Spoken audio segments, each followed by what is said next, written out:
Bonjour, bienvenue dans votre série de podcasts Comme un lien. Savez-vous qu'il est possible de réconcilier agriculture et environnement ? À travers toute l'Occitanie, des agriculteurs testent de nouvelles méthodes pour réduire l'impact de l'agriculture sur la nature. Souvent pointés du doigt quand on parle du climat, les agriculteurs se mobilisent pour inventer de nouvelles pratiques, explorer des méthodes naturelles et transformer le monde rural pour faire face aux défis d'aujourd'hui. Je m'appelle Karen et je travaille à la Fédération régionale des CIVAM d'Occitanie. À travers ce podcast, nous allons vous faire découvrir une nouvelle manière de faire de l'agriculture grâce à la force du collectif et de l'agroécologie. Nous irons à la rencontre d'agricultrices et d'agriculteurs qui font bouger les lignes en s'engageant pour une véritable autonomie des fermes et une agriculture plus durable. C'est très important d'abord de favoriser la biodiversité. Le cœur de mon métier, c'est la production de miel. J'ai voulu faire une saison de maraîchage pour voir un peu, mettre les mains dans la terre. Mon père, il m'a toujours dit quand une parcelle est belle, le vin est bon. Vous écoutez le podcast Comme un lien.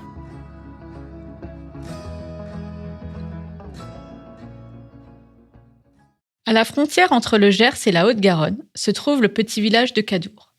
C'est dans ce territoire exceptionnel que pousse l'ail de Cadour, un ail au nez intense et à l'incroyable robe violette. Mais aujourd'hui, à cause des aléas climatiques, des printemps plus secs et des étés plus chauds, la culture de cet ail violet est en danger. Mais au sein du groupe 30 000, Gilles et Agathe tentent de trouver des solutions pour réduire l'usage des produits phytosanitaires et trouver des réponses plus naturelles afin d'améliorer les rendements et lutter contre les maladies de l'ail. Je suis partie à leur rencontre dans la ferme de Gilles, près de Cadour.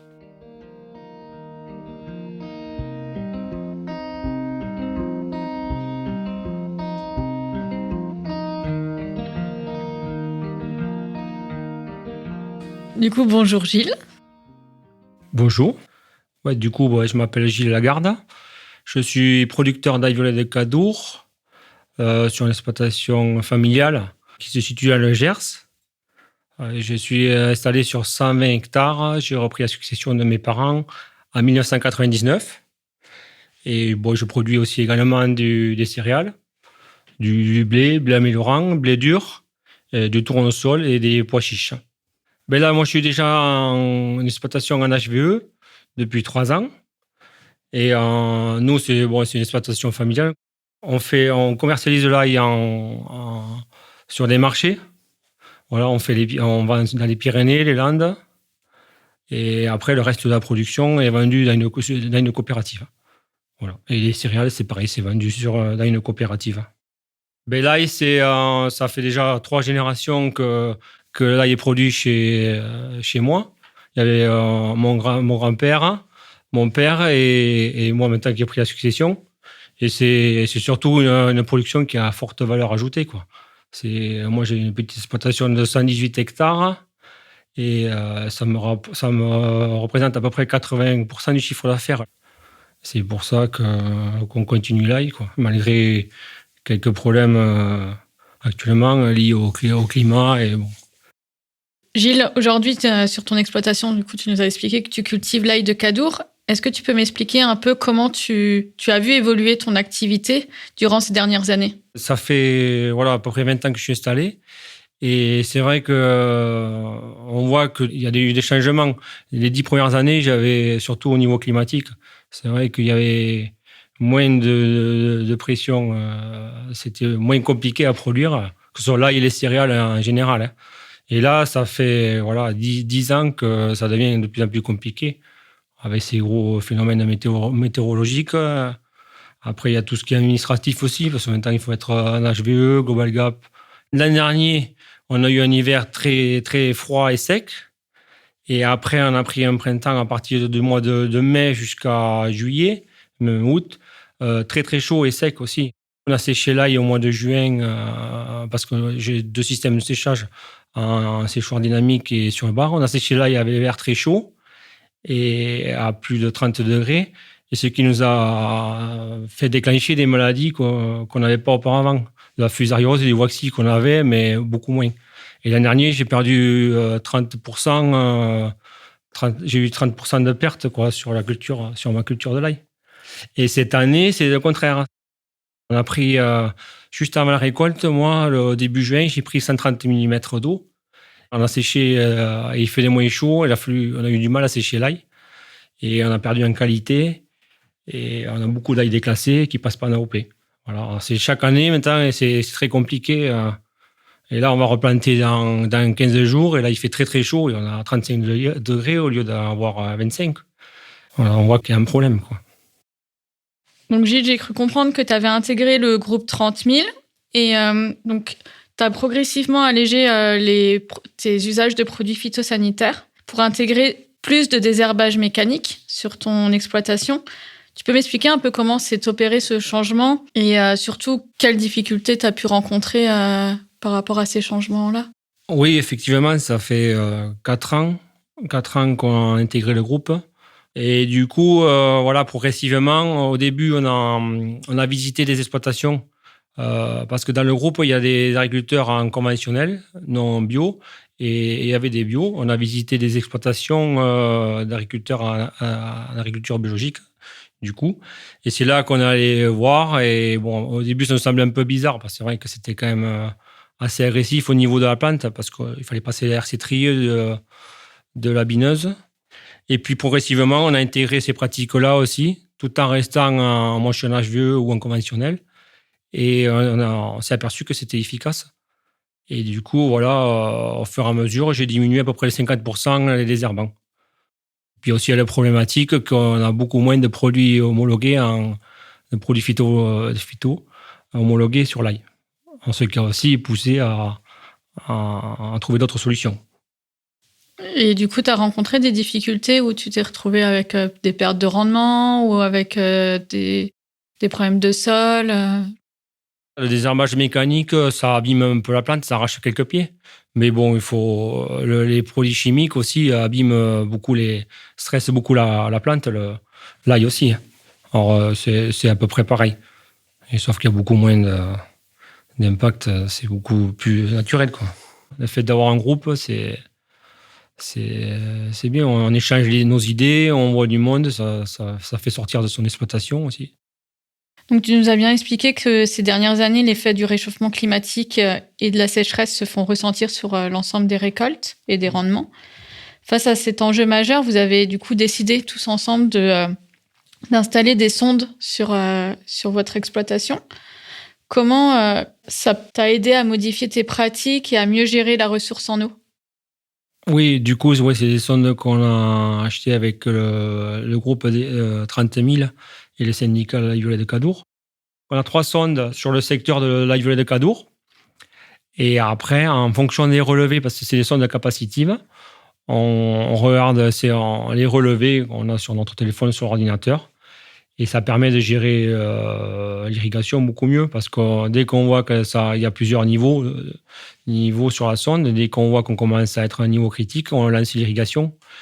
Qu'avant, on irriguait un peu à vue, on ne savait pas trop quand c'est qu'il fallait lancer l'irrigation. Quand on voyait un voisin arroser, on se disait on arrose. Et là, du coup, c'est beaucoup plus précis et on voit à peu près la quantité d'eau qu'on met. Et du coup, ça permet d'économiser l'eau parce que ça devient un gros souci aussi actuellement, quoi. Du coup, est-ce que tu peux m'expliquer si tu as fait d'autres changements que le désherbage mécanique, insecticide? Est-ce que au niveau des fongies, tu as aussi modifié tes doses grâce à ce collectif de...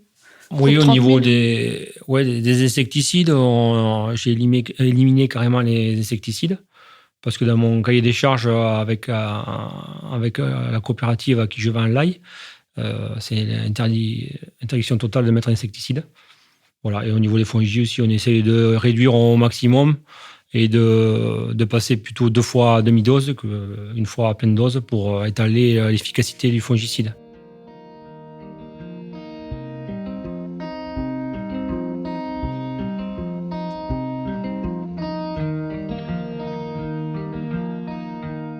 Donc, je m'appelle Agathe, je suis conseillère en maraîchage avec une petite spécialité sur l'ail à la Chambre d'agriculture de la Haute-Garonne. Et j'anime depuis 1 an et demi le groupe 30 000 Ail Violet. C'est un collectif du coup qui existe depuis 4 ans qui a été monté par ma prédécesseur, qui est partie à la retraite. Et il y a 12 agriculteurs dans le collectif, des agriculteurs en conventionnel et en agriculture biologique, et qui produisent tous de l'ail. On vient d'entendre Gilles sur ses difficultés rencontrées pour produire son ail d'AOP. Comment le travail que tu mènes avec le groupe les aide à trouver des solutions au niveau collectif par rapport aux enjeux climatiques et environnementaux actuels? Du coup, l'ail violet de Cadour, c'est un ail qui est sous AOP, donc qui reconnaît un savoir-faire local et une aire géographique.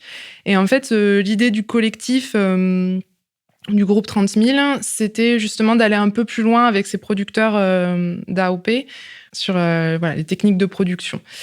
Et donc, le premier enjeu, c'était déjà de faire un état des lieux sur leurs pratiques phytosanitaires, parce qu'on n'a pas d'IFT de référence sur cette production qui est un peu spécialisée. L'idée, c'était de savoir où est-ce qu'on se situe. Le premier du travail, ça a été de se rendre compte qu'en faisant un décalage des dates de semis, on pouvait éliminer les insecticides.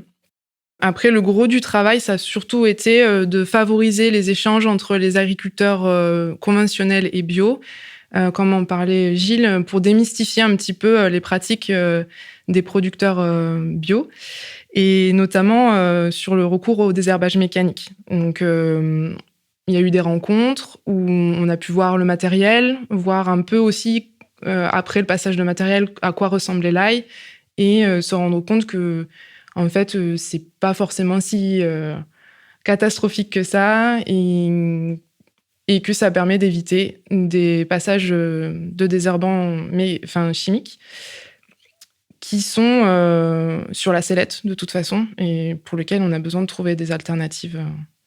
Donc voilà, c'était vraiment... Il y a eu des échanges entre les producteurs, et même qui les ont amenés à se connaître mieux, parce que en fait, dans le cas de l'AOP, on est surtout sur des aspects commerciaux. Et donc là, c'était un espace d'échange, en fait, qui pouvait être créé. Et du coup, il y a aussi des producteurs qui ont commencé à se dire « lui, il a du matériel, peut-être que je peux lui demander de me le prêter avant d'investir ». Sur ces changements de passage du désherbage chimique au mécanique, tu peux nous dire à peu près combien d'agriculteurs ont pu changer ou en tout cas mis en place cette nouvelle pratique qui n'était pas du tout utilisée avant? En fait, ça concerne l'ensemble des producteurs. Maintenant, ils le passent tous au moins un passage, souvent un binage plutôt au printemps. Ce qui est un petit peu encore délicat, c'est le passage de la RC-Tri. C'est celui qui fait un peu le plus peur parce que c'est celui qui va sur l'ail et qui peut toucher le feuillage. Et c'est quoi le prochain grand enjeu pour l'ail de Cadour? Le gros jeu, d'après moi, ça reste quand même de travailler la vie du sol, d'améliorer la qualité du sol, parce qu'on a beaucoup de problématiques sanitaires qui montent. Et c'est certainement lié au fait qu'on a perdu en matière organique. Les sols sont assez pauvres, c'est des sols de grande culture. Donc, c'est des sols qui ont connu des générations de labour. Et on a de moins en moins d'élevage, donc de moins en moins d'apport de fumier, que ces sols aussi ont moins de richesses microbiennes qui font que potentiellement plus de pathogènes qui peuvent se développer. Tout à l'heure, avec Gilles, on a parlé de l'irrigation qui permet de mieux maîtriser la ressource en eau, mais c'est aussi l'eau, elle a aussi une action sur la santé des plantes. Est-ce que tu peux nous expliquer un peu votre travail au niveau du collectif et ce que ça engendre aussi sur l'ail, quoi? Oui, effectivement, dans le cadre du collectif, on a pu s'équiper de sondes capacitives et elles permettent de suivre en fait l'humidité du sol à un instant T. C'est des équipements qui sont assez chers et qui sont pas... Enfin voilà, les agriculteurs, ils y vont pas forcément d'eux-mêmes parce qu'il faut un peu apprendre à les lire. Et c'est un peu l'objectif collectivement, apprendre à les lire, voir comment on les utilise. L'idée, donc, c'est effectivement d'apporter juste l'eau nécessaire et d'exploiter au mieux la réserve utile du sol.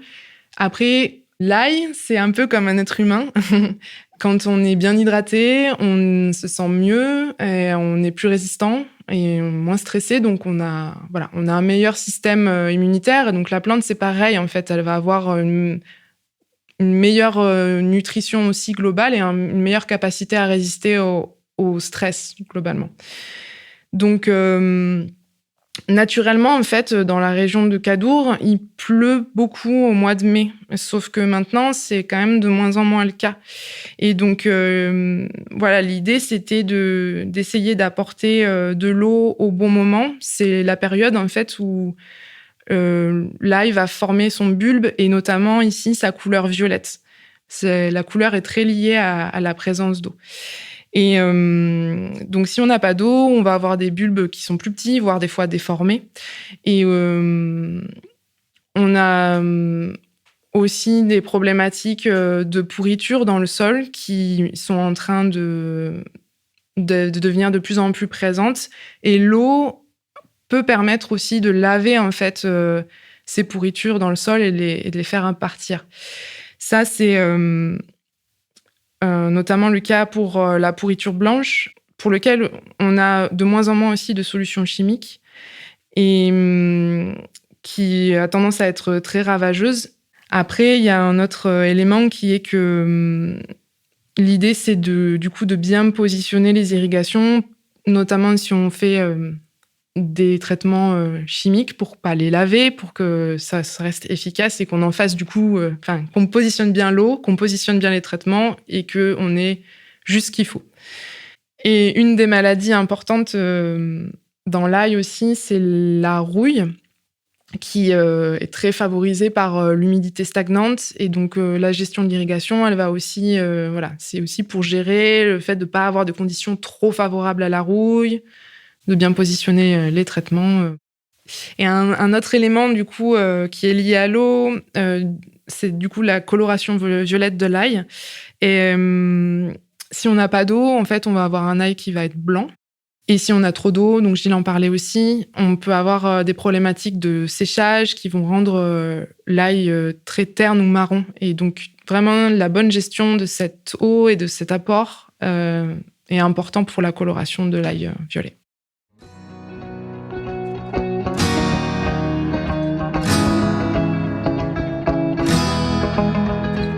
Encore une expérience qui démontre que le collectif peut être un puissant vecteur de changement vers les pratiques plus durables.